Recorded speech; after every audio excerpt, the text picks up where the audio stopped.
What is up yung mga bay? Welcome again dito sa ating munting channel. In this video, I would like to talk about, actually it is my personal experience. When you are working on something, and that something is very important to you, hindi lang para sa sarili mo, kung hindi para dun sa mga tao na umaasa sa iyo o naniniwala sa kakayahan mo o yung pamilya mo. And dahil sa eagerness mo na magawa mo ito, you invested too much or you put everything you have in it, your time, money, emotions, effort, etc. Unfortunately, it doesn't work. According to your plan, according to your expectation, hindi nangyari. Now, my question is, kumusta ka naman sa mga ganong down moment? And because of those experience of mine, may tatlong bagay ako natututunan. First is that yung kasabihan na wag mong subukan ang lalim ng ilog gamit ang dalawang paa.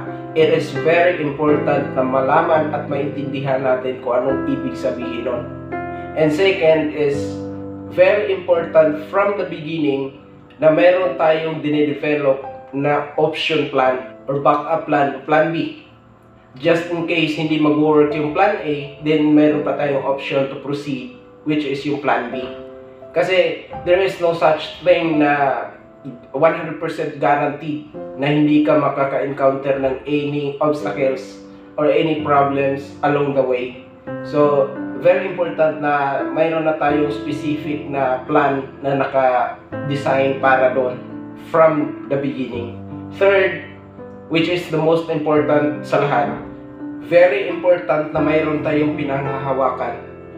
Yung pinanghahawakan na kumbaga, even this cruel thing called life knocked you down at talagang totally down ka emotionally and depressed, this something that we can hold on to, na ito yung magbibigay ng strength sa atin to get up and continue fighting. Very important yun. Pero alam naman ng karamihan ang tungkol dito, but this video is a sort of reminders to everybody the importance of preparations and anticipations.